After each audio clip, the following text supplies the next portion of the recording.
Buongiorno, buongiorno e ben ritrovati con Focus TG, il nostro appuntamento delle 12, puntualissimi, siamo qui con voi fino alle 13:30 per parlare di quello che accade a Nord-Est, per raccontarvi quello che ci racconta la cronaca con tutti i nostri collegamenti all'esterno dello studio, ma poi un po' anche per rivedere, grazie alle nostre redazioni, quello che è accaduto in queste ore, nelle scorse ore.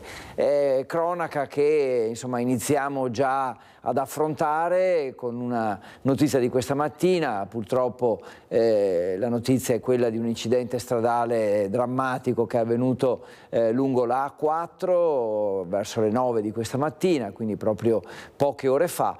E quindi iniziamo questo Focus TG uscendo già dal nostro studio e andando a vedere e a farci raccontare quello che è accaduto da Valentina Visentin, che vedo. Buongiorno Valentina, che con Cristian Roca Allende sono credo a Padova Est proprio per raccontarci e farci vedere quello che è accaduto questa mattina. A te Valentina, raccontaci tutto.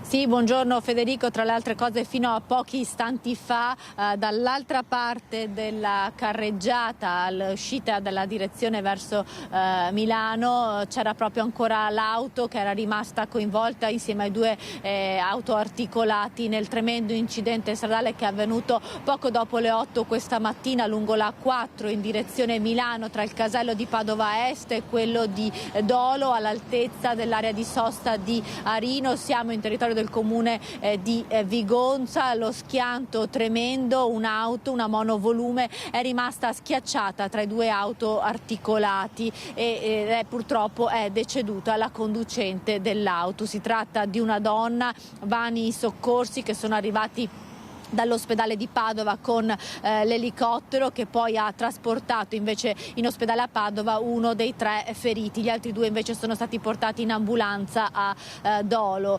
Sulla dinamica di questo schianto che ha paralizzato l'autostrada sta indagando la polizia stradale, che è intervenuta per i rilievi e la vedete è ancora al lavoro proprio all'uscita del casello di Padova Est, dove arrivava la coda fino a pochi minuti fa, perché si sono formati ben 12 chilometri di coda in direzione Milano. Traffico paralizzato perché i mezzi avevano ostruito le carreggiate, sono stati rimossi e da poco portati via, quindi la circolazione è ripresa regolare. Dicevamo, il bilancio è di una persona, una donna deceduta, altri 3 feriti. Si tratta di feriti tutti in modo lieve. Sono intervenuti anche i vigili del fuoco da Padova e da Venezia per rimuovere i mezzi e liberare la carreggiata dai vari pezzi di lamiere che sono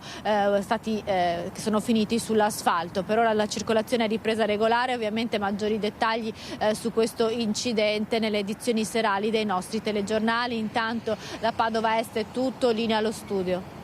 Grazie, sì, grazie Valentina, grazie a Cristian Roca Allende per le immagini, per la parte tecnica. Ecco, come diceva Valentina, poi insomma ulteriori aggiornamenti, però intanto abbiamo già visto e sentito con dovizia di particolari quello che è accaduto. Allora, Focus TG ha iniziato purtroppo in questo modo, raccontandovi di questo incidente. Adesso siamo in attesa di uscire di nuovo dallo studio per raccontarvi un'altra pagina che insomma sta veramente colpendo il Nord-Est da alcune settimane, ovvero i furti nelle abitazioni, però ancora parlando di incidenti e quindi di problemi legati in qualche modo alla viabilità, ma insomma anche all'incolumità delle persone.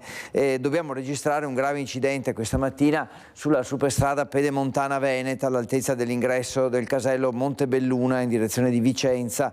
Una vettura con a bordo una famiglia di cinesi è stata tamponata da un'altra auto. L'impatto è stato violentissimo, la macchina dei cinesi è carambolata sulla carreggiata, volando letteralmente sopra il guardrail. Sul posto per i soccorsi sono arrivati i sanitari del 118, 2 i feriti. Una donna in gravi condizioni è stata trasportata con l'elicottero all'ospedale di Treviso, un uomo con l'ambulanza invece all'ospedale di Montebelluna, praticamente illeso il conducente della vettura che ha tamponato i cinesi. L'uomo ha rifiutato il ricovero e sul posto si sono portati ovviamente anche i vigili del fuoco e la polizia per i rilievi e quanto serviva per ricostruire un po' la dinamica dell'accaduto. Quindi insomma Padova, diciamo Padova-Venezia con l'incidente lungo la 4 e poi questo incidente lungo la Pedemontana di cui stiamo vedendo le immagini, insomma le due notizie che arrivano dalle strade, che sono notizie di questa mattina. Adesso andiamo ancora alla cronaca, però torniamo su quello che è accaduto ieri a Roma con un incidente stradale che ha visto coinvolte 2 auto della polizia. Purtroppo ha perso la vita in uno schianto terribile Amar Kudin, 32 anni, un agente di polizia trevigiano che sarebbe dovuto tornare proprio a Padova, scusate, a Treviso nelle prossime settimane. Giocava a rugby, aveva giocato a rugby con le Fiamme Oro, insomma è una vicenda tragica, un'ulteriore vicenda tragica con dei risvolti davvero drammatici che ripercorriamo un po' in questo servizio di Daniela Sizia. Sono da poco passate le 4 del mattino a Roma, in zona Monte Mario il silenzio viene squarciato da uno schianto violentissimo. 2 volanti in servizio si sono scontrate. La scena che si presenta ai primi soccorritori è terribile, incastrati tra le lamiere 4 poliziotti. Per Amar Kudin, originario della Croazia ma residente da anni a Paese, non c'è più nulla da fare. Sul posto arrivano i colleghi che guardano increduli la tragedia delle 2 volanti. Una stava correndo per sedare una rissa, nell'altra, dove si trovava la vittima, c'era anche una persona fermata perché sospettata di aver messo a segno dei furti. I 3 poliziotti ed il fermato sono stati portati in ospedale in codice rosso, una dinamica ancora al vaglio della polizia locale. La notizia della morte di Amar inizia a girare, raggiunge il trevigiano. Amante della divisa, il 32enne era un rugbista professionista, aveva militato nel Veneto in squadre come il Paese, il San Donà di Piave, il Benettone ed il Mogliano. Un destino crudele. Amar presto sarebbe tornato nella Marca, aveva chiesto ed ottenuto il trasferimento. A dicembre avrebbe potuto essere in forza la questura di Treviso. Dovremmo avere un piano di potenziamento di più 15 agenti e 2 ispettori, questa è la previsione, e quindi a dicembre lui poteva essere uno che aveva dato un sostegno in più.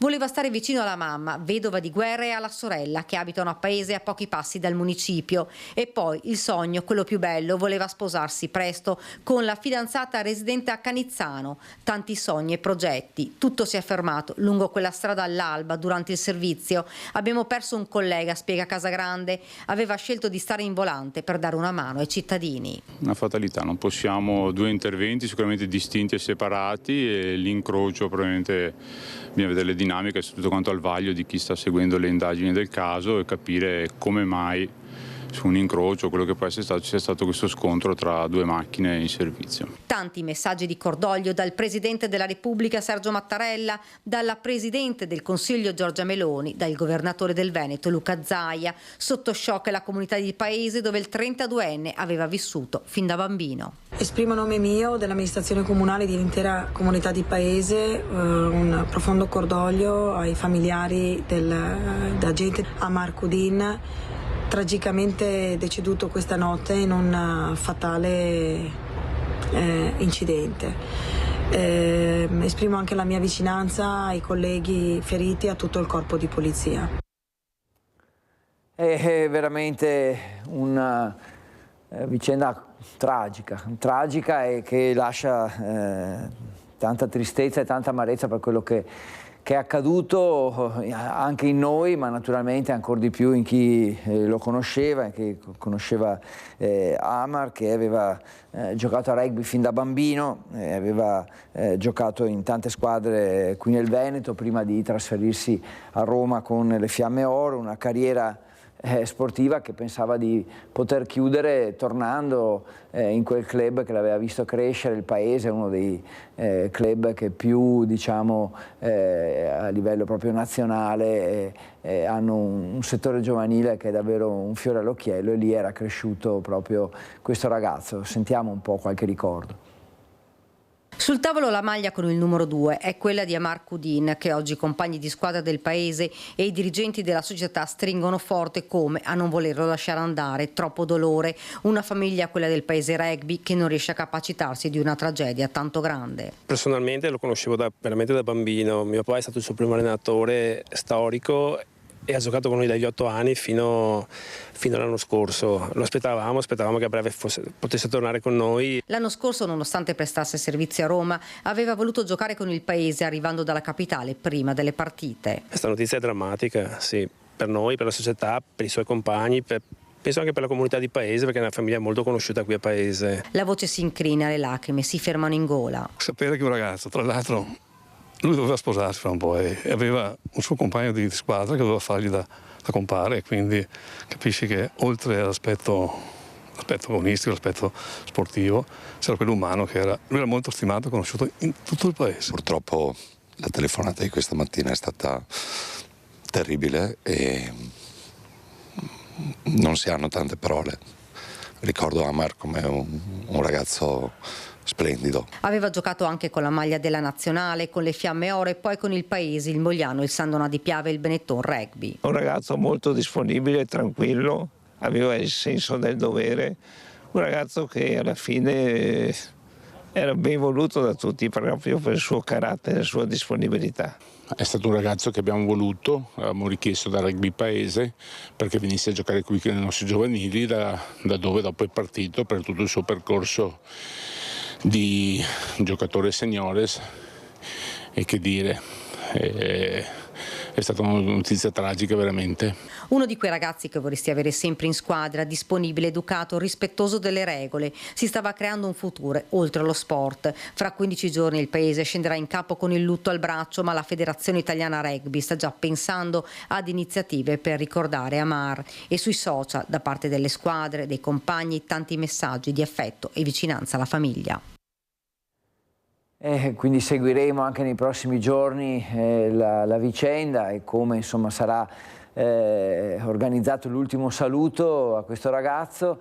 Adesso, ve l'avevo un po' anticipato, ci spostiamo in provincia di Treviso, andiamo a Fontanelle perché Christian Arboit sta seguendo ancora una vicenda legata ai furti in abitazione. Ormai a macchia di leopardo vengono colpite tutte le zone del nord-est, possiamo dire, ne abbiamo veramente seguiti tanti di casi di questo tipo negli ultimi giorni. Adesso sentiamo Christian che strada sta seguendo, qual è la vicenda che è andato per noi a seguire. Christian, dove sei e cosa è successo stavolta?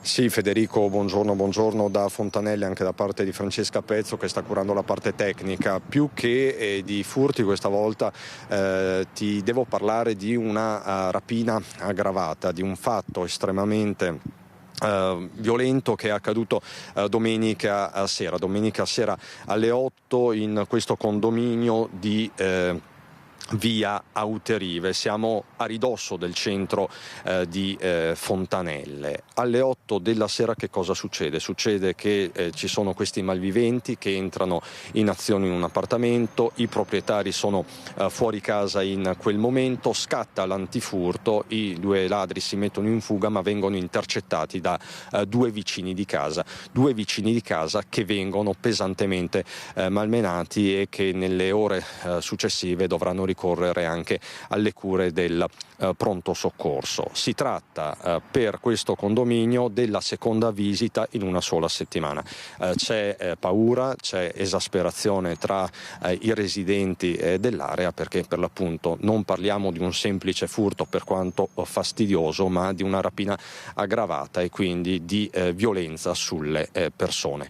Chiedo a Francesca Pezzo cortesemente di abbassare la telecamera perché noi adesso ci avviciniamo, la saluto e la ringrazio soprattutto per la disponibilità, ci avviciniamo alla proprietaria di casa visitata dai ladri. Non diamo le generalità, chiedono privacy i residenti di questo condominio che sono particolarmente scossi, ma la signora ci può raccontare che cosa è successo. Signora. Niente, io ero in pizzeria, sono stata contattata dal mio vicino che c'erano nuovamente i ladri in casa, loro sono stati avvisati dai forti rumori E siamo corsi a casa, però nel frattempo era scattato l'antifurto e i fumogeni e tutto quanto, i ladri sono usciti e i miei vicini si sono trovati con i ladri a ridosso del cancelletto del mio giardino, e faccia a faccia un mio vicino stava scavalcando il cancelletto appunto per andare a vedere cosa succedeva e si è trovato faccia a faccia con i ladri con un coltello. Nel farsi indietro è tipo scivolato come un po' e ha ricevuto il primo pugno, che è stato atterrato, e da lì calci, pugni in testa. È subentrato un altro mio vicino, il quale è stato colpito violentemente, molto violentemente al volto, col mio portagioie rotto, e poi niente, con tutta, prima sono accaniti e poi con tranquillità se ne sono andati a piedi. Quindi il suo primo vicino di casa è stato minacciato con una lama e poi malmenato con calci e pugni. Il secondo vicino di casa, che è intervenuto, immagino, in soccorso del primo, ha ricevuto questo portagioie in testa, in fronte. Sì, esatto, il setto nasale rotto, vabbè, la botta molto molto molto violenta, e poi a un certo punto sono allontanati, sono andati via, ecco. Non c'è stato niente, più di niente da fare, perché quando vedi che hanno un coltello, a un certo punto uno si tira indietro e basta. Comunque in 6 minuti sono entrati, hanno fatto scattare gli antifurti, hanno spaccato le cose, hanno buttato un po' all'aria la camera e sono usciti, hanno malmenato i miei vicini in 6 minuti. E cosa vi hanno portato via? Sono riusciti in questi 6 minuti anche a portarvi via? Beh, direi di no, perché la settimana scorsa mi avevano già portato via tutto. In giro di 7 giorni due furti, tra l'altro di quell'entità, il primo soprattutto, che è tutto all'aria, avevano già portato via tutto, io non ho più niente, già da domenica scorsa. Perché questo è il punto, Federico. Questa abitazione ha subito 2 furti in una settimana, e così non si vive. No, così non si vive, non possiamo essere chiusi in casa, sicuramente qualche soluzione bisogna trovarla, anche perché sono andati via in serenità, cioè non spaventati, non di corsa, sono andati via anche abbastanza a passo tranquillo. Spavaldi fino alla fine. Spavaldi fino alla fine, sì, sbruffoni proprio, cattivi. Senta signora, se le dovessi chiedere cosa resta, più rabbia, preoccupazione in questa fase, rassegnazione, non lo so. No, rassegnazione sinceramente no, perché non vorrei mai trovarmi faccia a faccia io, perché io le prendo sicuramente, però non so come reagisco, perché dopo due fatti del genere. La preoccupazione è per i vicini che si sono messi in prima persona e insomma non stanno per niente bene, quindi ci sentiamo, non dico in colpa, però un pochino, e poi ti viene il senso di vendetta. A me è salito il senso di vendetta, rabbia e senso di vendetta. Questo è brutto da dire, però così. Signore, io la ringrazio davvero per questa sua testimonianza, grazie. Ecco, questo è il mix di emozioni e sentimenti, no? Raccontiamo tanti furti in queste settimane, soprattutto da quando è entrata in vigore l'ora solare, Federico, ma stavolta chiaramente si sono oltrepassati i limiti. È caccia a questi banditi, così come è caccia ai banditi che hanno fatto irruzione in 2 abitazioni sempre domenica sera a Gorgo al Monticano. Al momento non sappiamo, non so dirvi se sono gli stessi, chiaramente. In questo caso, nel caso qui di Fontanelle, avevano colpito a volto coperto, hanno colpito a volto coperto. A Gorgo al Monticano sono entrati in 2 abitazioni, in una in particolare hanno puntato la torcia contro il proprietario di casa, quindi immaginate anche lo spavento. Insomma, uno stillicidio del quale continuiamo a darvi conto tutti i giorni. Per il momento è tutto da Fontanelle. Con Francesca Pezzo, Federico, ti restituisco la linea. Grazie Cristian, grazie a te, a Francesca, sempre molto esauriente il tuo racconto, grazie anche alla tua ospite che ha raccontato quello che è accaduto, insomma sicuramente una vicenda drammatica, ma che lascia anche tanta amarezza per quello che è accaduto e anche per il comportamento di questi malviventi. Ancora cronaca, però andiamo a Padova, perché sono stati arrestati 2 giovani stranieri irregolari sul territorio da parte della polizia, che li accusa di numerose rapine. Giovani ma con un curriculum criminale già nutrito, fermati dalla squadra mobile di Padova 2 ragazzi, un 18enne tunisino e un 17enne egiziano, entrambi irregolari e senza fissa dimora, per una serie di rapine nel quartiere della Sacra Famiglia. Tra i casi che vedono coinvolti i due, quello del 30 ottobre scorso, quando hanno fermato un 15enne che stava tornando da scuola, sottraendogli dalla tasca dei pantaloni il telefono. Il giovane aveva chiesto che gli fosse restituito, ma è stato preso a schiaffi. Il 3 novembre, invece, è stata presa di mira una 65enne assalita alle spalle per strapparle il telefono, trovato poi in tasca al minore. Gli agenti della questura sospettano che il 17enne sia protagonista anche dello scippo di una borsetta ad una donna, bottino, il cellulare e 40 euro, oltre ai documenti d'identità. Dopo indagini, la polizia ha arrestato i due portando il maggiorenne nel carcere di Padova, mentre il minorenne al carcere minorile di Treviso. Al 18enne, inoltre, erano già stati contestati altri 2 episodi di rapina commessi la scorsa estate, quando era ancora minorenne, usando anche lo spray al peperoncino, entrambi nei confronti di 2 studentesse a cui è stato sottratto il cellulare. Alcuni telefoni sono stati recuperati e verranno riconsegnati ai proprietari.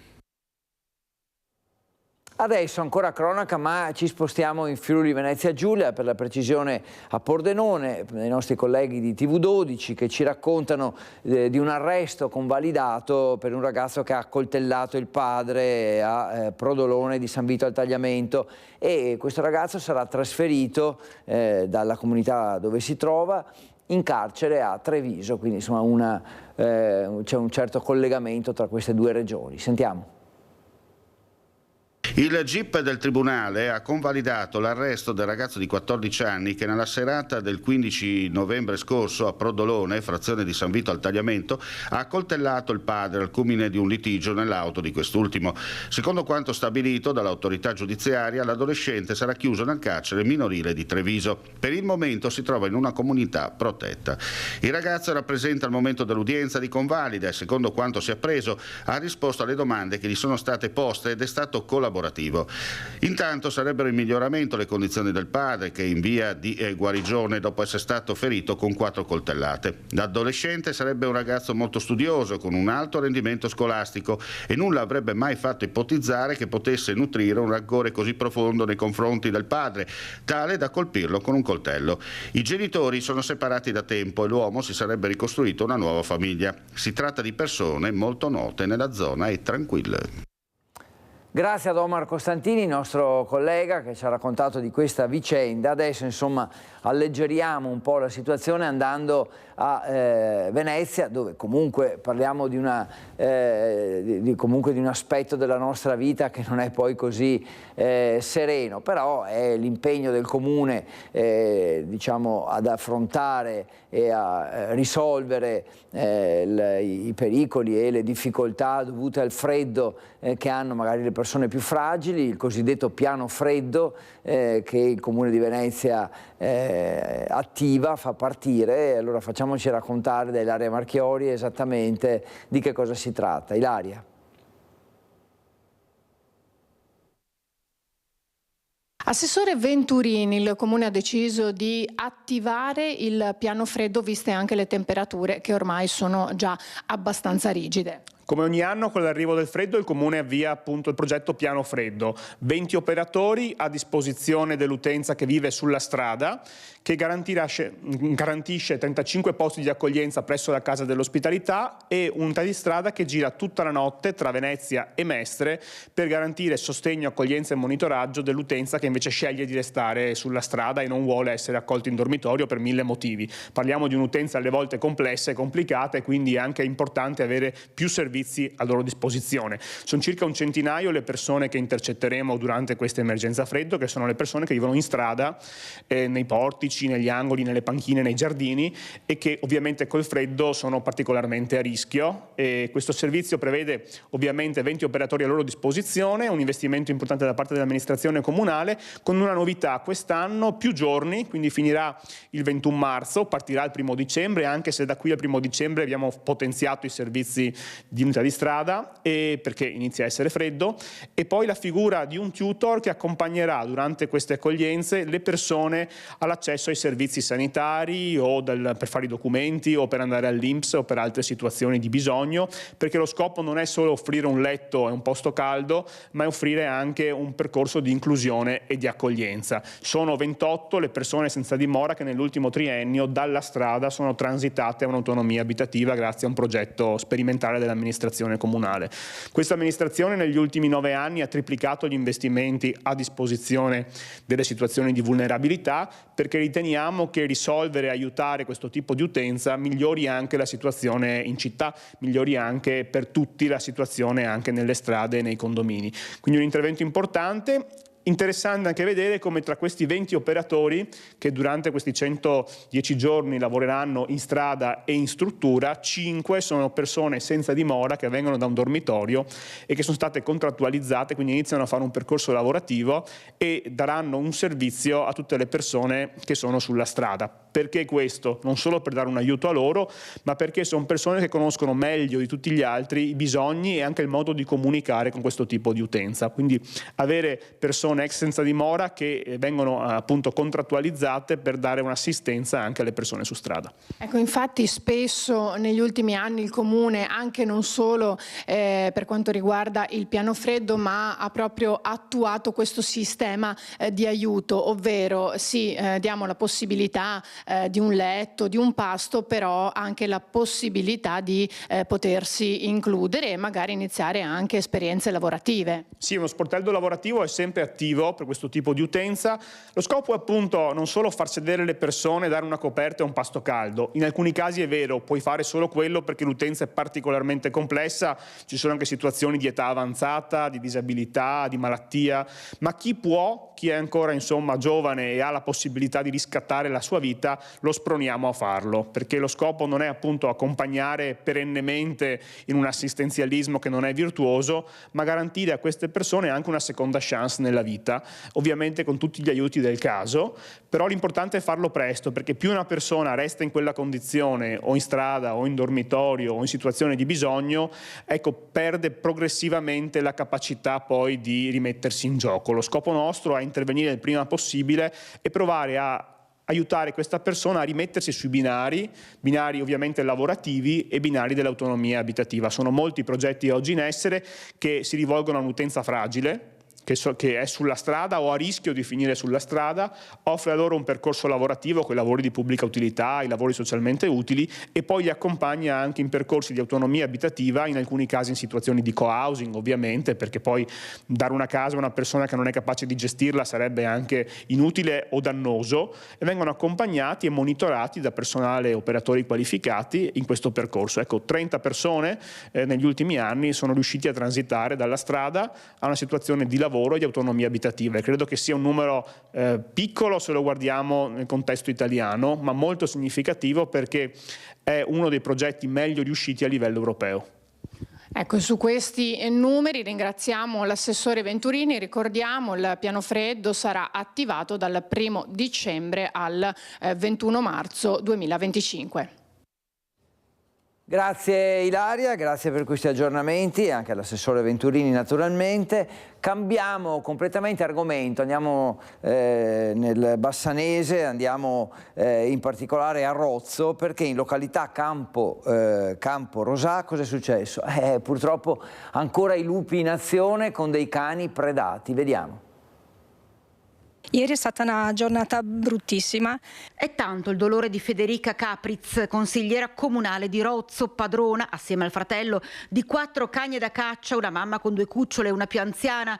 2 di loro domenica mattina sono state sbranate, dilaniate dai lupi. Una scena terribile, come ci racconta l'esponente di maggioranza. Lui ha sentito guaire, è entrato nel bosco e ha cercato, anche perché le cagnette avevano il radiocollare, per cui col palmare vedeva la posizione. Ha trovato subito una delle 2 cucciole sbranata e l'ha raccolta. Si sono avvicinate anche altre 2, una delle 2 presentava dei morsi e in lontananza ha sentito guaire, un forte guaito dell'altra cagnetta. E cercando è riuscito a trovare anche praticamente lo scheletro della quarta cagnetta. È stata una cosa bruttissima per come erano straziate. E ben si può immaginare il dolore di chi amava quelle bestiole dilaniate, come ben si può immaginare la rabbia degli amministratori che si sentono sempre più impotenti e abbandonati dalla politica. Noi abbiamo bisogno di rimedi immediati, perché non è più tollerabile che ci sia un problema di sicurezza, prima di tutto, perché questi lupi hanno attaccato a 100 metri di distanza dai cacciatori e quindi dagli umani. E poi anche un problema che abbiamo rilevato più volte, economico per il nostro alpeggio, per le nostre malghe, e adesso diventa anche un problema di affezione. Siamo a metà tra l'arrabbiato e l'esterefatto, non sappiamo più cosa dobbiamo dire, abbiamo detto tutto anche in regione, sembrano ascoltarci, ma poi purtroppo le soluzioni non arrivano sul territorio. Perché ora non si può più dire vado a farmi una passeggiata nel bosco, la paura è troppa, il rischio di trovarsi davanti un predatore è troppo alto. Sono aggressivi, sono affamati e anche i cani ieri li hanno mangiati, non era solo che li hanno ammazzati per una questione di territorialità, per antagonismo, così, li hanno mangiati, per cui evidentemente fame hanno. Continui sviluppi dunque sulla vicenda dei lupi, soprattutto sull'altopiano, ce ne stiamo occupando e come vedete insomma le notizie sono in un certo senso sempre peggiori su questo fronte. 12:31, Focus TG, siamo insieme dalle 12, abbiamo ancora tanti collegamenti da fare all'esterno del nostro studio, adesso ancora la redazione di Padova che ci racconta con Valentina Visentin di una lunga vicenda giudiziaria che ha portato al risarcimento ai familiari di un paziente che aveva subito un doppio trapianto di fegato e poi però purtroppo era morto. I giudici hanno riconosciuto un errore di valutazione del medico. Le cause dei trombi che hanno provocato la morte del paziente sarebbe stata la conseguenza di un primo trapianto errato con un fegato più grande di quello espiantato. Questa è la spiegazione data dalla quarta sezione civile della Corte d'Appello di Venezia, che ha condannato l'azienda ospedaliera di Padova a risarcire la moglie e le figlie di un 54enne di Napoli morto nel luglio del 2015 per delle trombosi seguite ad un trapianto di fegato avvenuto qualche giorno prima.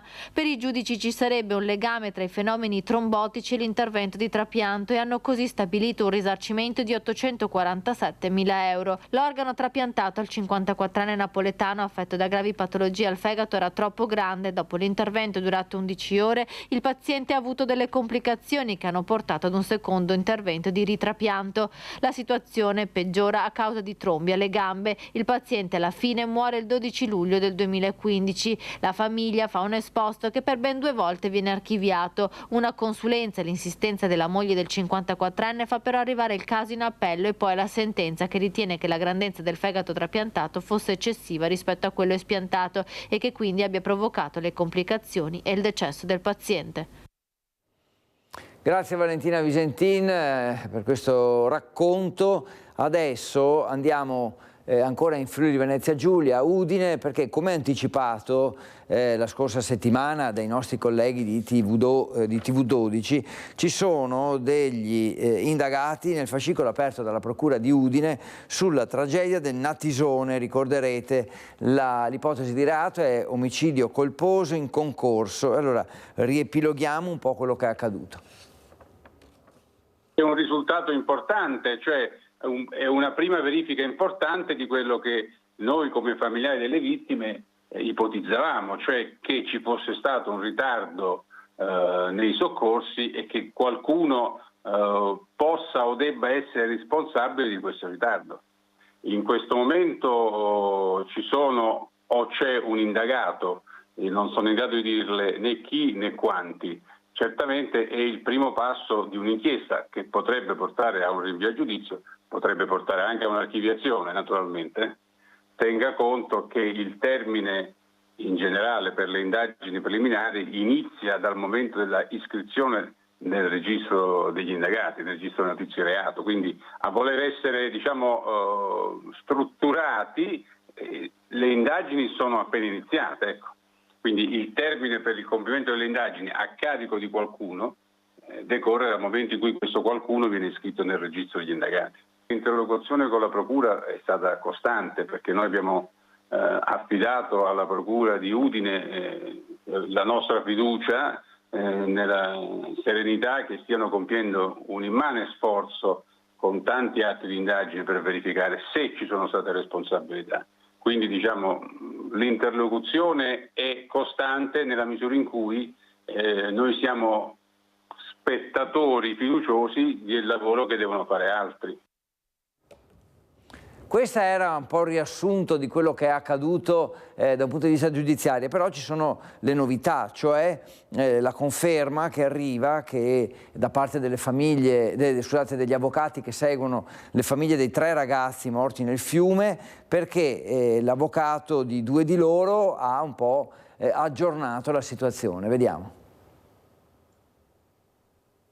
È un risultato importante, cioè è una prima verifica importante di quello che noi come familiari delle vittime ipotizzavamo, cioè che ci fosse stato un ritardo nei soccorsi e che qualcuno possa o debba essere responsabile di questo ritardo. In questo momento ci sono o c'è un indagato, non sono in grado di dirle né chi né quanti. Certamente è il primo passo di un'inchiesta che potrebbe portare a un rinvio a giudizio, potrebbe portare anche a un'archiviazione naturalmente.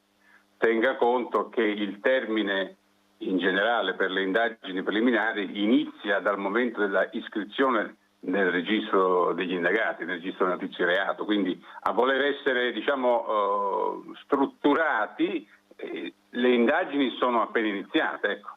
Quindi il termine per il compimento delle indagini a carico di qualcuno decorre dal momento in cui questo qualcuno viene iscritto nel registro degli indagati. L'interlocuzione con la Procura è stata costante perché noi abbiamo affidato alla Procura di Udine la nostra fiducia nella serenità che stiano compiendo un immane sforzo con tanti atti di indagine per verificare se ci sono state responsabilità. Quindi l'interlocuzione è costante nella misura in cui noi siamo spettatori fiduciosi del lavoro che devono fare altri. E adesso ci occupiamo di studenti che però vanno a teatro per lezioni di prevenzione sulla violenza di genere. Ci stiamo spostando a Belluno e vediamo di cosa si tratta. Questo studio europeo chiede alle donne perché non riesce a lavorare, il 37% delle donne europee dice io ho la giornata piena fino qua, ok, di queste attività non retribuite. La media italiana è il 62%, cioè il 62% delle donne italiane che non lavora per la cura, perché carica di lavoro di cura non retribuito. È iniziato così, con un focus sui dati prodotti da ricerche europee sulla condizione femminile, lo speech dell'economista Azzurra Rinaldi, docente alla Sapienza di Roma, impegnata in progetti di divulgazione con l'attrice Lucia Raffaella Mariani e la giornalista Micaela Faggiani, perché cambiare la narrazione, esplorare nuove strategie educative e promuovere un cambiamento culturale possono essere la chiave di volta per abbattere la violenza di genere. In platea gli studenti di 6 istituti superiori di Belluno, mobilitati da scuole in rete e dall'ufficio scolastico provinciale. Rinaldi ha parlato di violenza economica, che è una forma di violenza contro le donne radicata e dunque difficile da estirpare. In Italia il 49% delle donne ha vissuto almeno una volta una situazione di violenza economica, percentuale che sale al 67% per donne separate o divorziate, significa quasi tutte. Allora ci sono delle bandiere rosse a cui prestare attenzione subito. L'uomo che ci dice non lavorare, a te ci penso io, enorme bandiera rossa. L'uomo che controlla lo scontrino o che se non lavoriamo ci obbliga ogni giorno a chiedere i 5 euro per il pane e il latte, enorme bandiera rossa. Qualunque gesto del partner che tenda a limitare la nostra libertà, anche quella di produrre e gestire il denaro secondo la Convenzione di Istanbul, sta già agendo violenza economica, che è sempre l'anticamera di quella psicologica e fisica. Belluno non è un'isola felice, ribadisce Belluno Donna, al cui centro antiviolenza lo scorso anno si sono rivolte 154 donne. E i numeri sono sottostimati se è vero che solo il 6% delle donne in difficoltà si rivolge ai centri antiviolenza. Il bilancio di Belluno Donna è stato il punto di partenza dell'evento a Belluno e a Feltre, organizzato da Meta Logos, capofila del progetto regionale Disruption. La verità è che quando una donna non lavora non è indipendente, non è in grado spesso di uscire da situazioni di violenza. Da dove si parte? Da dove si parte parte in un paese come il nostro in cui il 49% delle donne, secondo l'ultima ricerca di Ipsos We World, ha vissuto una situazione di violenza economica, percentuale che sale al 67% per donne separate o divorziate. Si parte intanto da quello che stiamo facendo qui oggi, no? Quindi si parte dalla consapevolezza.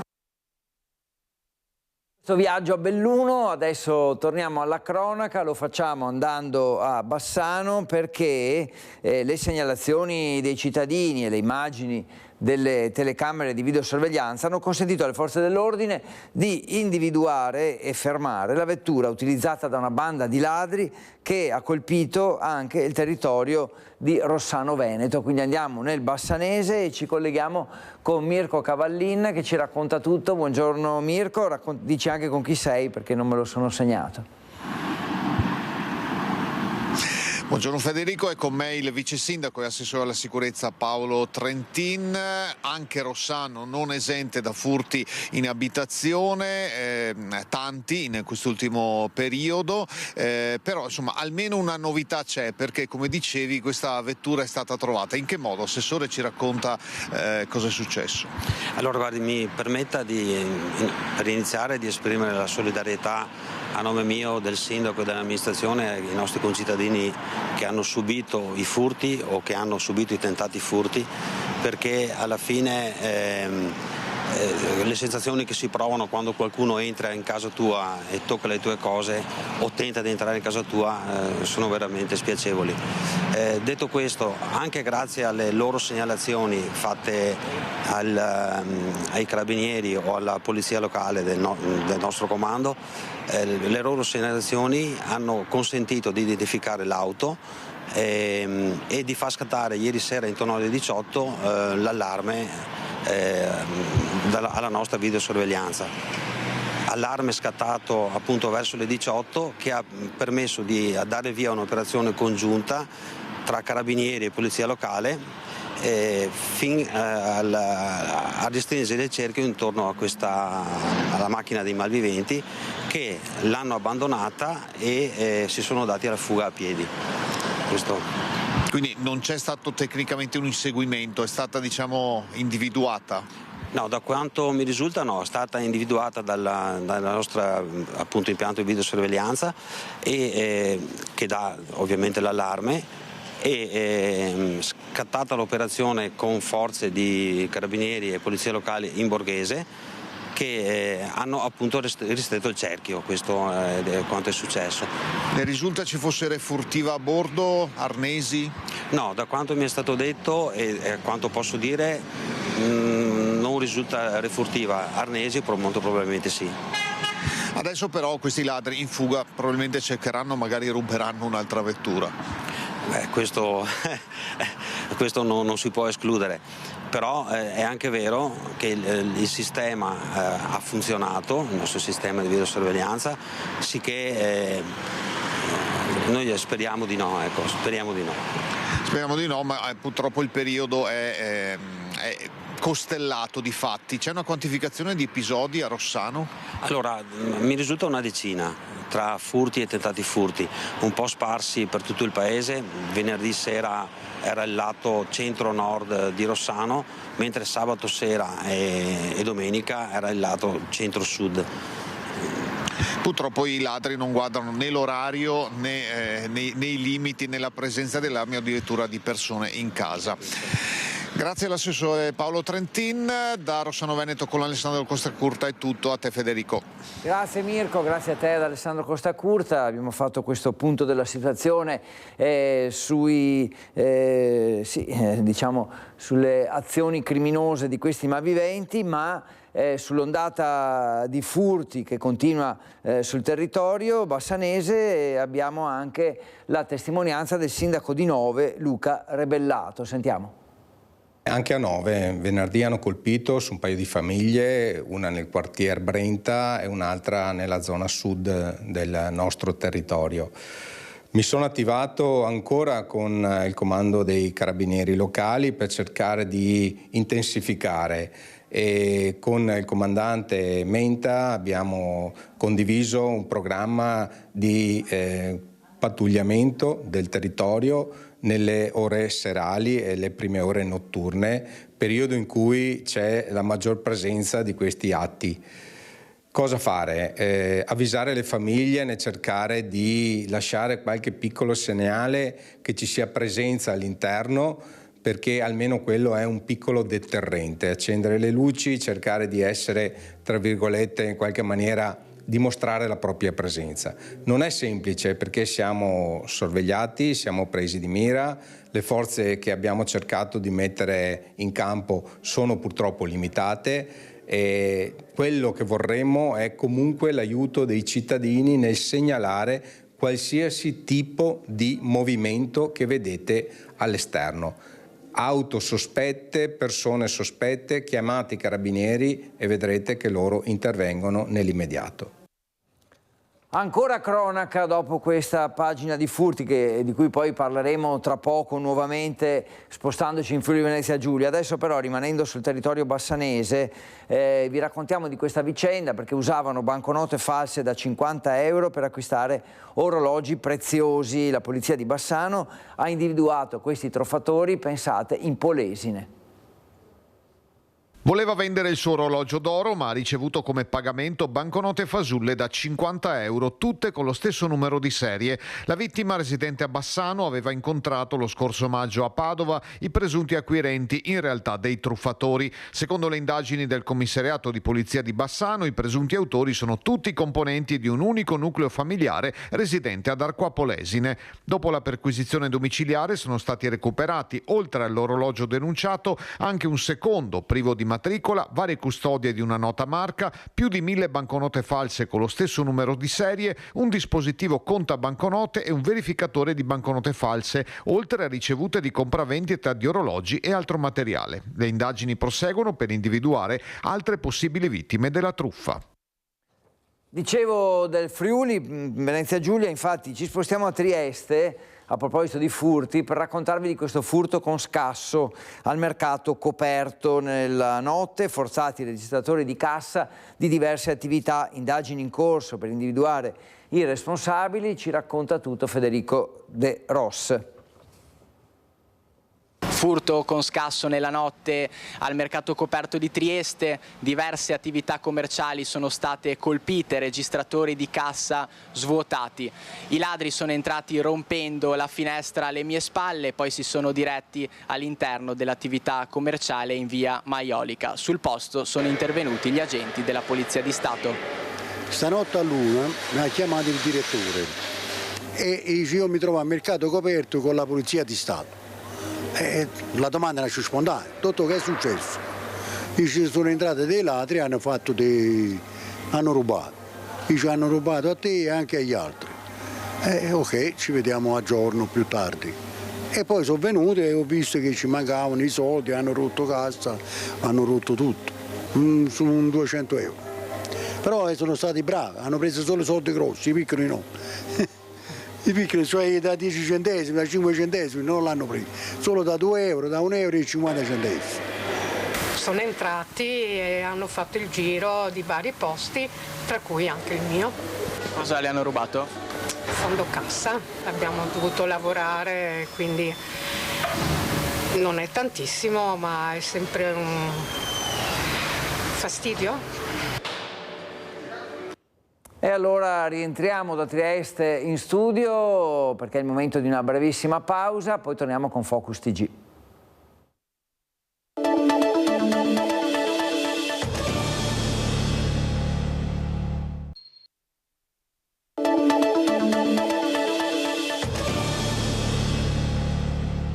(12:52), bentornati a Focus TG, siamo insieme dalle 12.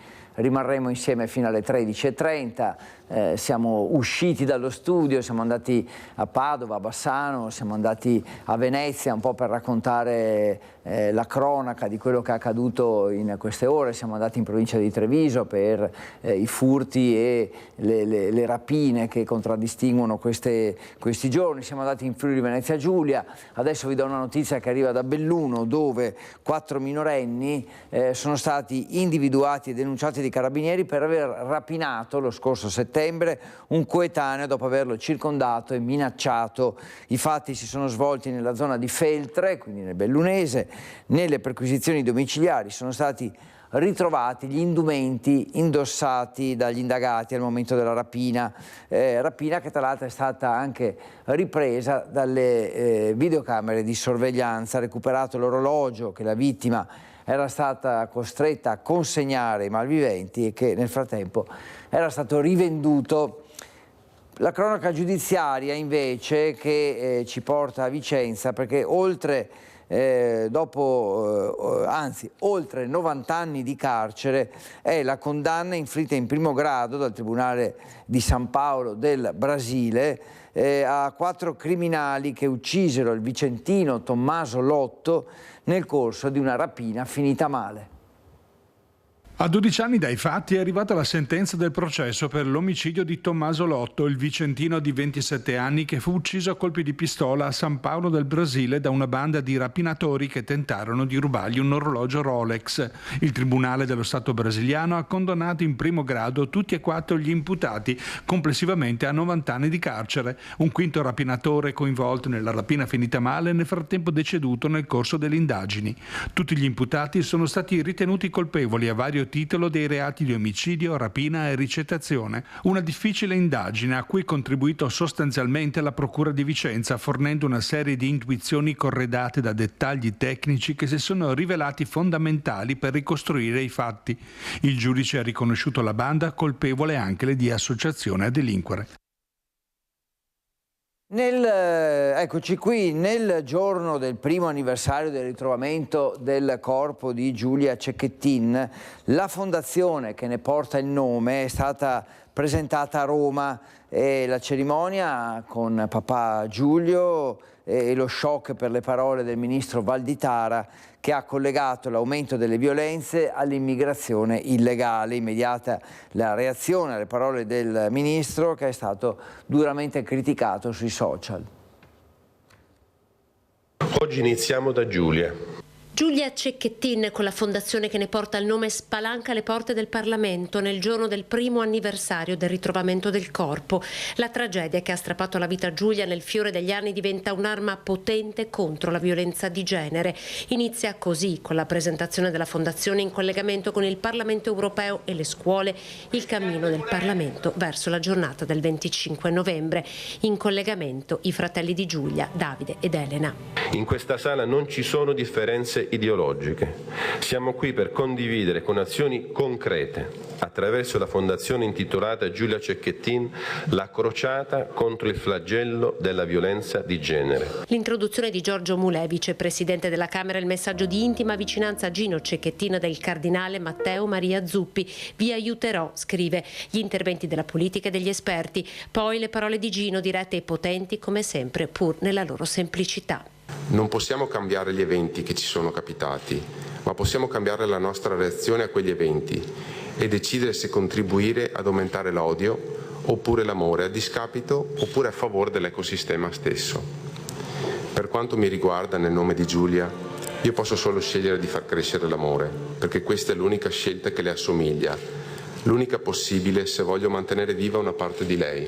L'asse con le scuole, l'impegno condiviso, il patto tra le istituzioni. Parla come madre, come sportivo e come donna la consigliera della Fondazione Federica Pellegrini.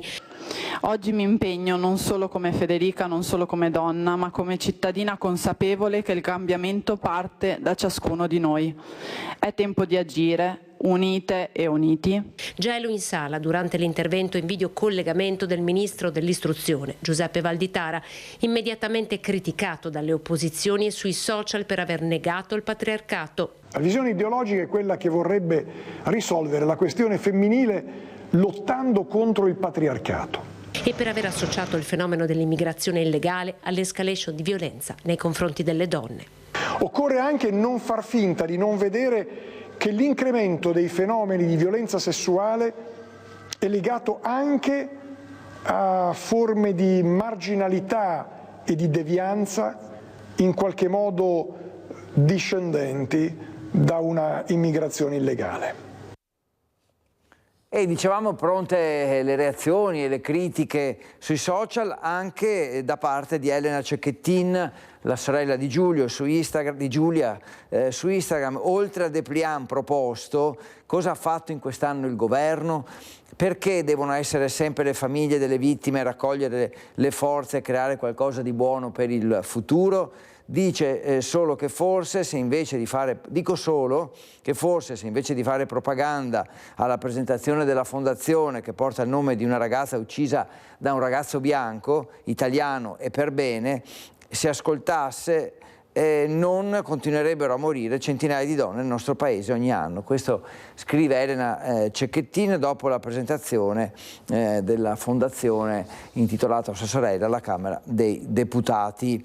Oltre a questo, quindi una vicenda insomma, che sicuramente avrà altre ripercussioni, tutta la vicenda legata alle violenze, in particolare sulle donne, è anche la cosiddetta area del codice rosso e quindi sul codice rosso delle violenze di genere continuano le misure dei carabinieri nei confronti dei violenti. A Codevigo, infatti, in provincia di Padova, i carabinieri hanno arrestato un 64enne del posto, già noto alle forze dell'ordine, per aver violato il provvedimento di allontanamento dalla casa familiare e del divieto di avvicinamento ai luoghi frequentati dalla ex moglie. A Rubano, invece, sempre nel Padovano, i carabinieri, chiamati da una 35enne nigeriana che era stata picchiata dal marito dopo una lite, hanno rintracciato l'uomo, un connazionale di 40 anni, e lo hanno denunciato per maltrattamenti in famiglia. Infine è stato arrestato un 29enne di Piazzola sul Brenta che si era nuovamente avvicinato alla casa del padre che maltrattava ed è stato arrestato. E quindi questo è un po' di riassunto su questa vicenda, su queste vicende più che altro. Ci spostiamo nel Bassanese, dove c'è stato un malore alla corsa campestre. Un atleta di 70 anni è stato per fortuna salvato dai soccorsi. Una giornata di sport all'aria aperta che ha rischiato di trasformarsi in tragedia per uno dei partecipanti, un 70enne della Valchiampo, vittima di arresto cardiaco. Stava gareggiando domenica nella seconda prova del campionato provinciale CSI di corsa campestre a Tezze sul Brenta, quando si è improvvisamente accasciato a terra. L'uomo è stato salvato dal tempestivo intervento di Lorenzo Muraro, papà dell'olimpionica Alice. Immediata e impeccabile la risposta anche della macchina dei soccorsi allestiti dal CSI. Per quanto riguarda il lato agonistico, oltre 520 runners e 24 società sportive hanno gremito di entusiasmo e passione Parco dell'Amicizia. In gara categorie a partire dagli anni 2014 fino al 1950, con la partecipazione anche di atleti disabili nel raggruppamento special. Tra i seniores, Due Ville ha fatto la voce grossa con Massimo Guerra primo e il fratello Alex secondo. Gloria Tessaro, vincitrice nel femminile. A Due Ville anche la classifica per società con 1381 punti per la polisportiva. Torniamo a Padova per raccontarvi di quello che ha preso il via l'Arcella, quartiere Arcella, cioè la demolizione di Casetta Berta. L'Ater realizzerà 2 alloggi destinati alla vita indipendente di persone con la sindrome di Down. Sentiamo allora Chiara Gaiani, che è con Federico Cibotto e che sono stati sul posto con il presidente di Ater della provincia di Padova, ovvero Tiberio Businaro. Sentiamo. Ci troviamo in via Cardinal Callegari, nel cuore dell'Arcella, con il presidente di Ater, che ringraziamo, Tiberio Businaro. La demolizione di Casetta Berta è un po' un simbolo. Per anni Casetta Berta è stata occupata dai centri sociali, lo sgombero. Adesso Ater ne realizzerà un progetto nuovo, innovativo e anche molto interessante. Di che cosa si tratta? È un progetto che noi abbiamo accolto, ci avevano proposto delle associazioni e per noi non potevamo non rinunciare a questa opportunità e la possibilità di realizzare 2 alloggi per l'inclusione sociale, per renderli autonomi delle categorie sociali deboli. Stiamo parlando di portatori di handicap, stiamo parlando di sindrome di Down. Quindi ci saranno dei ragazzi che potranno trovare una propria autonomia, un'inclusione sociale, accompagnati da associazioni, 2 bei appartamenti, addirittura con degli spazi comuni, progetto meraviglioso. Ecco, voi sarete seguiti dalle associazioni in questo progetto. Quali saranno i tempi per la realizzazione di un fabbricato che tra l'altro è un fabbricato che ovviamente è innovativo, quindi con tutti i canoni di efficienza con cui si costruisce adesso? È inserito proprio nel Pinqua, che è per la qualità dell'abitare, dove ci saranno anche investimenti importanti. Cito anche via Cabrini, 65 appartamenti, 10 edifici, 65 alloggi efficientati, e anche questo avrà queste caratteristiche appunto dell'efficientamento energetico, una qualità dell'abitare innovativo, quindi con il fotovoltaico, con tutto quello che oggi può aiutare per vivere meglio. Quali saranno i tempi di realizzazione del fabbricato? Probabilmente saranno all'incirca un anno, 12 mesi. E ora a Bassano, perché ci sono i nomadi in San Lazzaro e il sindaco Nicola Finco rimanda al mittente le polemiche e spiega che questa è l'unica soluzione percorribile. Al momento non ci sono grandi alternative, nel senso che questa è una piazzola che è già stata individuata come sito idoneo per ospitare i nomadi, è alle porte del depuratore. Oggi noi ci troviamo di fronte ad una famiglia che ha dei minori ed è residente a Bassano del Grappa. La presenza della famiglia di nomadi nella piazzola attrezzata di San Lazzaro è un passaggio obbligato in questo momento, con l'inverno alle porte e la presenza di minori che frequentano le scuole bassanesi.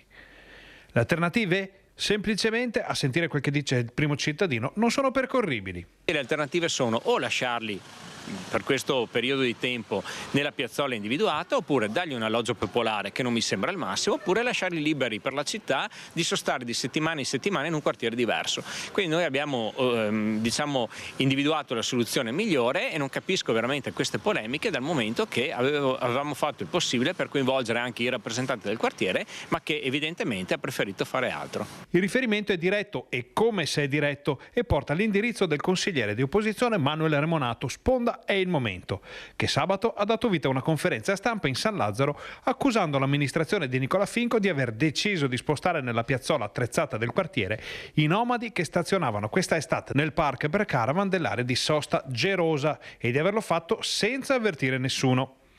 In San Lazzaro infatti sarebbe dovuta arrivare una famiglia dall'ex caserma Fincato, ma dal comune fanno sapere che la piazzola del quartiere Pre non è attrezzata per le esigenze della famiglia che vi era ospitata, e quindi l'unica alternativa è quella appunto di San Lazzaro. Detto questo, la bacchettata è tutta per Remonato. Il 24 di settembre avevo convocato una riunione invitando proprio il consigliere Remonato, in quanto rappresentante anche del quartiere interessato. Non si è presentato alla riunione, però comunque speravo che almeno nei giorni successivi mi avesse contattato per capire l'esito di questo incontro che avevo fatto assieme all'assessore Viero, Campagnolo e altri rappresentanti dei quartieri. Le minoranze accusano Finco di aver seguito l'esempio di Elena Pavan, la cui amministrazione era accusata di scarso contatto e scarsissimo scambio di opinioni con la città.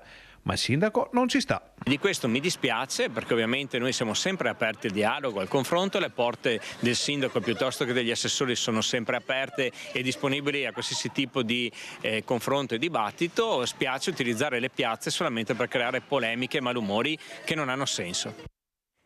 E proprio da Bassano arriva una notizia di questi minuti dalla nostra redazione, perché una fuga di gas all'altezza della zona del liceo Brocchi sta paralizzando la città divisa in due, traffico in tilt, carabinieri, polizia, vigili del fuoco e polizia locale sul posto, davvero situazione caotica, complicata per questa fuga di gas che è in corso in questi minuti, è stata scoperta in questi minuti, ripeto, nella zona del liceo Brocchi, ed è una situazione che sta spaccando in due il traffico in città.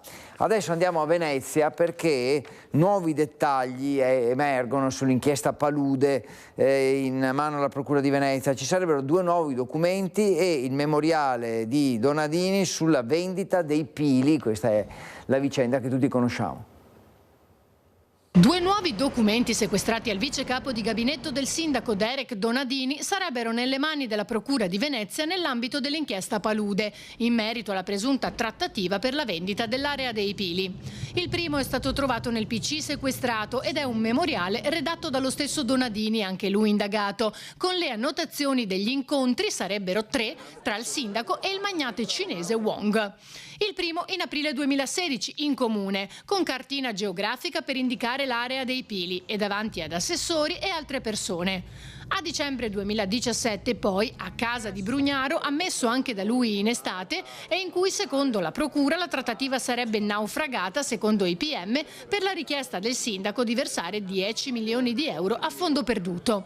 Brugnaro l'aveva invece definito un progetto troppo impattante che non gli era piaciuto. Tra i due incontri però ce ne sarebbe stato un terzo in un ristorante della terraferma, tra Lotti, il braccio destro in Italia del magnate cinese, e i collaboratori del sindaco, al termine del quale sarebbe poi arrivato anche il primo cittadino, episodio di cui però Lotti, anche egli indagato, non ha memoria. Il secondo documento invece sarebbe un Memorandum of Understanding commissionato nel 2016 dai vertici della società Porta di Venezia ai loro legali, contenente, secondo l'accusa, i dettagli di un piano di vendita a riprova della trattativa in corso per la cessione dell'area dei Pili. Ma gli avvocati del magnate di Singapore continuano a respingere ogni addebito. È vicenda dunque che ha risvolti, che ci ha dato Ilaria Marchiori, quindi gli aggiornamenti su questa inchiesta. Ci fermiamo per un attimo e poi torniamo per l'ultima parte di Focus TG.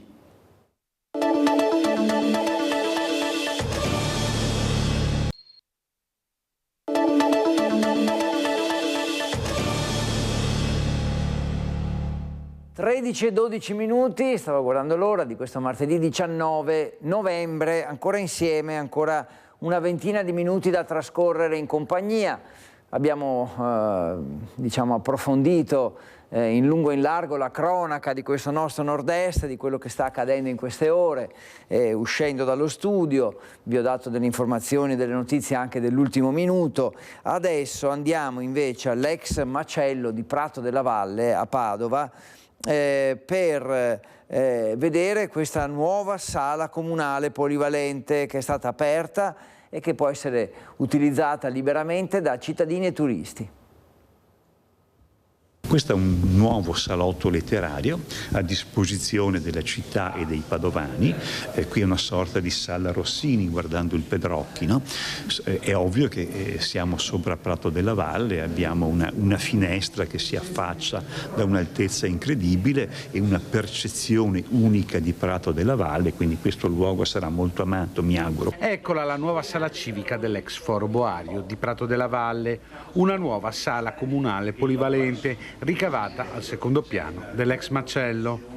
Dalle sue ampie finestre si vede in tutta la sua imponenza la storica piazza Padovana, uno spazio che sarà disponibile sul modello della Sala Verde del Pedrocchi. Qui verranno presentati libri, verranno fatte mostre d'arte, mostre di fotografia, verrà inserito nella Fiera delle Parole, nel Novembre Patavino, come dire, è un luogo che di cui la città si riappropria, e quello che è bello, i gestori hanno detto che qui ci sono delle terrazze che alla stregua della Sala Verde del Pedrocchi vedrà i padovani potersi sedere senza consumare. I padovani potranno venire qui compatibilmente con gli orari di apertura, leggersi un libro, guardare, avere questo meraviglioso affaccio sul Prato della Valle. Ecco, diciamo che la città ha riconquistato un suo spazio. Un progetto di riqualifica della struttura dell'ex Foro Boario che giunge a conclusione. Qui si chiude un ciclo iniziato diversi anni fa. La valorizzazione di questo spazio parte da un project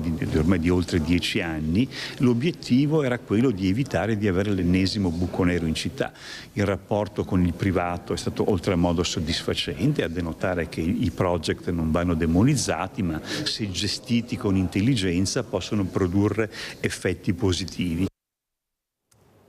Torniamo a Bassano, perché sempre dalla redazione ci è arrivato, oltre alla notizia, anche un video che vi mostro e che racconta quello che sta accadendo in questi minuti, cioè una fuga di gas che ha interessato la zona del liceo Brocchi e che sta paralizzando il traffico in città spaccata in due, e ovviamente, come vedete, polizia locale ma anche vigili del fuoco, immagino, tecnici che stanno cercando di capire cos'è accaduto e stanno provvedendo, diciamo, a risolvere una situazione critica che sta mettendo un po' in ginocchio a quest'ora il traffico di Bassano. Grazie a Ferdinando Garavello, alla redazione per le immagini. Ora andiamo a Trieste per raccontarvi di un incidente che è avvenuto nelle scorse ore sulla rampa d'accesso alla grande viabilità. Padre e figlio in sella alla moto hanno imboccato la strada contromano e si sono schiantati contro un furgone.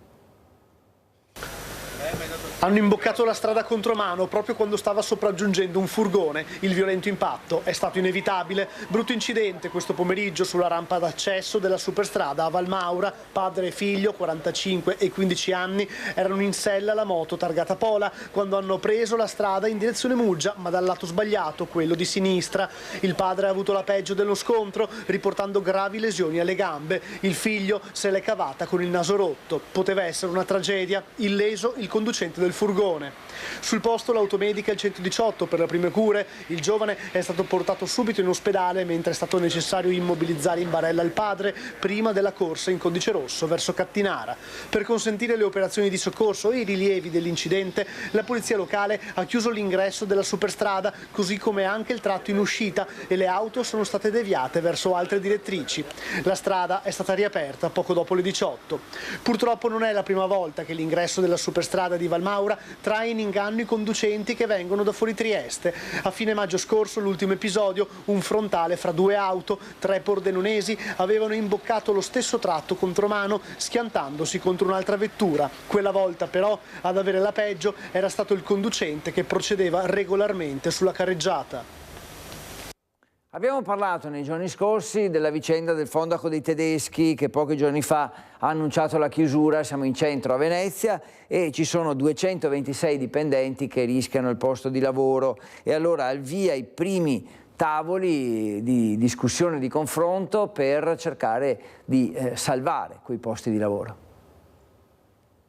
Dopo un'assemblea con i lavoratori, i rappresentanti sindacali di CGIL, CISL e UIL si sono incontrati con l'amministrazione comunale per ribadire la ferma condanna alla scelta di DFS di licenziare 226 lavoratori diretti e quasi 100 indiretti, ovvero dipendenti dei servizi in appalto, senza preavviso, e trovare una soluzione. L'impegno di tutte le parti sociali deve essere quello di individuare le strade per garantire un nuovo soggetto di subentrare e di gestire quello spazio, nuovi investitori che possano aprire attività all'interno del Fondaco al fine di garantire una continuità aziendale e anche ai lavoratori la possibilità di transitare in questo nuovo soggetto nel rispetto delle professionalità di tutti. È una sfida importante, un'avventura importante, anche perché l'immobile è un immobile privato, quindi anche i sindacati e le istituzioni non hanno tutti i poteri per intervenire in questa vicenda, ma lavoreremo fianco a fianco con grande collaborazione con la Regione e con i livelli governativi. Il prossimo incontro sarà in Regione con la proprietà, che ha ribadito più volte di non voler tornare sui propri passi. Lo scenario è aperto perché la procedura dura 45 giorni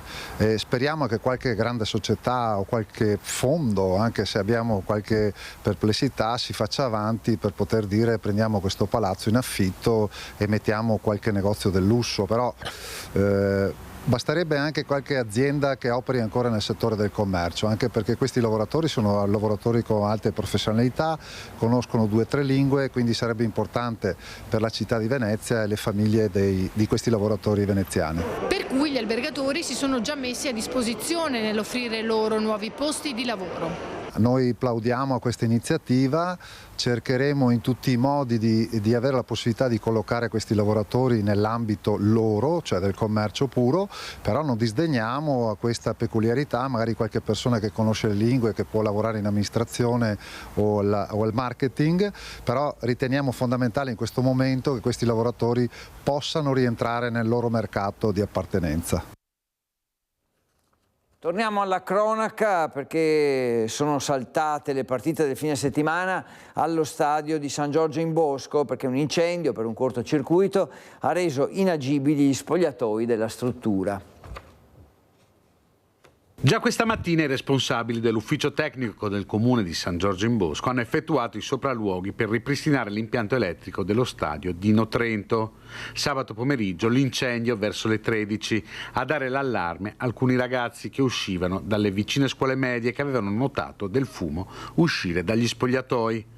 Fortunatamente nessuno è rimasto coinvolto, sono però saltate le partite che dovevano tenersi nel fine settimana, i giovanissimi al sabato e la prima squadra la domenica.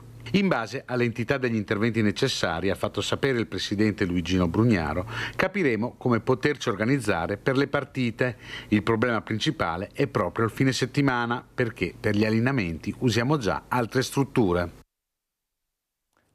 Adesso andiamo a Bassano, parliamo di una mostra con suggestioni e atmosfere uniche. Sentiamo il servizio di Alex Giuliano. La Senna e la Brenta, due specchi che raccontano la bellezza e la storia di Parigi e Bassano, due fiumi che nel loro scorrere hanno saputo cullare i sogni di artisti, di romantici e di coraggiosi e custodire i segreti di due anime mai così vicine come adesso. Ad accorciare le distanze e limare le differenze tra le due città, la macchina fotografica di Brassai, i suoi scatti, la sua capacità di fermare l'attimo e raccontare un mondo senza convenzioni. Brassai a Bassano è una mostra che sta entusiasmando visitatori e appassionati, immersi nelle suggestioni dei suoi scatti. E a proposito di suggestioni, chissà cosa avrebbe fotografato Brassai qui, nella città degli Alpini, di Jacopo da Ponte, di Alberto Parolini e di tanti altri personaggi illustri. Se fosse venuto a Bassano non avrebbe avuto problemi, ad esempio, a mettersi davanti al ponte e a calarsi nella storia che emerge dal ponte. Avrebbe pensato ai proiettili che fischiano e che passano sopra la testa delle persone, alle esplosioni, alle bombe, e avrebbe sicuramente scattato una foto drammatica ma bella.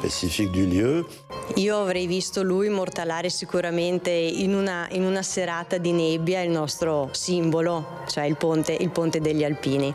Ciò che mi piacerebbe fare durante questi mesi di esposizione sarà, assieme ad opere estate o ad altri spettacoli, creare un contorno che richiami in diversi punti della città quello che sta avvenendo all'interno del Museo Civico. Bassano è forse una piccola Parigi per la bellezza dei suoi scorci, la presenza del fiume con i ponti. Diciamo che le analogie possono essere tante.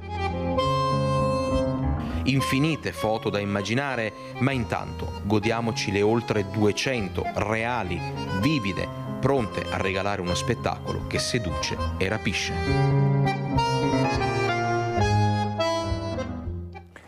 E da Bassano a Treviso per capire qual è la situazione dei servizi dedicati agli anziani del Veneto, perché a questa domanda ha cercato di dare una risposta l'indagine dell'Università di Venezia con un questionario inviato a tutti i pensionati della CIA regionale nei 563 comuni veneti, una iniziativa partita appunto, dicevo, da Treviso. Sentiamo Lucio Zanato. Attualmente noi, stando ai dati, verifichiamo che nelle regioni a statuto speciale viene speso di più da parte dei comuni per i cittadini più anziani. Allora, interveniamo perché ci sia uniformità, non si vuole questo attraverso l'introduzione dei LEP, cioè dei livelli essenziali delle prestazioni. Bene, attraverso l'autonomia differenziata si può arrivare anche a questo. Questa è la proposta a provocazione della vicepresidente dell'Associazione Comuni Veneti all'incontro organizzato dai pensionati della CIA regionale sullo stato delle prestazioni sociali fornite agli anziani dalle amministrazioni comunali.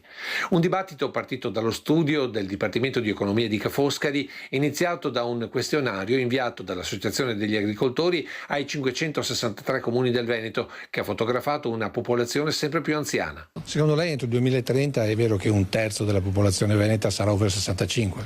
Sì, queste sono le proiezioni ufficiali da Istat. Se si va a vedere chi sono questi ultra 65 anni che vivono soli, la maggior parte sono sono donne che hanno caratteristiche diverse dagli uomini, perché una ampia letteratura fa notare come arrivino alla età anziana con risorse economiche più basse e anche con caratteristiche di salute diverse rispetto a quelle degli uomini, quindi anche i servizi dovrebbero essere indirizzati verso necessità diverse dell'utenza. Offerta di servizi già ora in difficoltà rispetto alla richiesta e con profonde differenze tra territori. I comuni più piccoli fanno più fatica ad offrire servizi socio-assistenziali e il secondo risultato che è emerso è che è fondamentale per appunto garantire una maggiore offerta di questi servizi la collaborazione dei comuni con le associazioni di volontariato. Dati particolarmente allarmanti per i comuni del Polesine e del Bellunese, dove la mancanza di servizi porterà sempre più allo spopolamento di piccoli centri e della montagna. Occorrono quindi risorse per il sociale, ma per gli agricoltori di CIA anche occasioni di reddito per gli anziani ancora attivi, magari reintroducendo i voucher. Attraverso uno strumento come la Galvace, che è uno strumento molto semplice, molto, voglio dire, pronto all'utilizzo, invece si è fatta una scelta diversa e abbiamo visto che anche questa parte del lavoro oggi non viene impiegata e se viene impiegata non ha tutele perché spesso viene impiegata in maniera non corretta. Ora parliamo di Venezia perché si piazza al 20° posto per qualità della vita tra le 107 province italiane. La città eccelle nel turismo ma è al 96° posto per reati e sicurezza. Venezia si è classificata al 20° posto per qualità della vita tra le 107 province italiane, secondo l'indagine annuale realizzata da Italia Oggi e Ital Communication. Il territorio metropolitano di Venezia si distingue per il turismo, ottenendo il 7° posto in questa categoria. Tuttavia la città si trova al 96° posto per reati e sicurezza, evidenziando una criticità in questo ambito. Le incidenze che ci sono sfavorevoli per noi è proprio a causa dei borseggi e quindi furti con destrezza. Le forze dell'ordine presidiano il territorio, purtroppo sappiamo che con la nuova legge Cartabia la normativa rende tutto più complicato l'arresto di queste persone. L'amministrazione comunale si sta impegnando da tempo per migliorare la situazione. L'amministrazione comunale, nello specifico la polizia locale, sulla questione antiborseggio ormai è da anni che ha restituito subito dopo il Covid con il nuovo flusso del turismo una unità speciale in borghese antiborseggio che gira per quanto riguarda la città di Venezia centro storico e viene potenziato soprattutto nei weekend turistici. Oggi abbiamo quasi 500 agenti della polizia locale e presto verrà indetto un nuovo bando per rafforzare comunque i servizi nel territorio. Stanno facendo un buon lavoro anche sulla questione della navigazione perché con i telelaser e in terraferma abbiamo le operazioni alto impatto curate dal prefetto che collabora anche la nostra polizia locale. In altre dimensioni d'analisi Venezia si piazza al 26° posto per affari e lavoro, ambiente e sicurezza sociale e al 34° posto per istruzione e formazione. Ed ora torniamo a Venezia perché c'è stato il tradizionale taglio del nastro al ponte votivo che collega Santa Maria del Giglio alla Basilica della Salute, così si apre una delle festività più sentite da parte dei veneziani. Con il patriarca impegnato a Roma nelle riunioni del Dicastero Vaticano Agricoltura di cui fa parte, è toccato al vicario episcopale Monsignor Fabrizio Favaro, rettore della Basilica della Salute, compiere l'antico gesto di benedire e attraversare per primo, insieme alle autorità cittadine, il ponte votivo galleggiante che collega Santa Maria del Giglio alla riva di San Gregorio adiacente alla Basilica della Salute. Con lui il delegato del sindaco Giovanni Giusto, le autorità cittadine, tra le quali il prefetto questore e il comandante generale della polizia locale. Monsignor Francesco Moraglia rientrerà a Venezia mercoledì sera per partecipare al pellegrinaggio dei giovani e poi al solenne pontificale di giovedì. Un onore rappresentare il Patriarca e la Chiesa anche per questo gesto bello, importante, tradizionale, sì, decisamente. Quest'anno la Festa della Salute, anche in procinto del prossimo Giubileo, vuole essere un annuncio di speranza, così come il Papa ci ha invitato a fare, con il dono dell'indulgenza plenaria che anche il Papa ha rinnovato quest'anno dal 18 al 24 novembre. L'appuntamento della Madonna della Salute è un appuntamento speciale per i veneziani, che raggiungono anche coloro che non sono più residenti nella città galleggiante, la raggiungono comunque perché non vogliono mancare a quello che è il saluto o comunque il chiedere, va bene, oppure comunque quello di condividere con quella che è la mamma di tutti i veneziani. Recupera la cultura di questa città che si declina in molte maniere, e una delle maniere è quella della cultura religiosa, e credo che sia davvero una bella festa, una bella occasione dove anche il popolo veneziano si raccoglie intorno alla propria tradizione. È un momento che coinvolge tutti, che tiene uniti tutti in ricordo di quella che è la storia. Bene, siamo in chiusura, quindi finisce qui, puntuale alle 13:30 Focus TG. Grazie naturalmente per averci seguito, buon pomeriggio a tutti, rimanete con noi.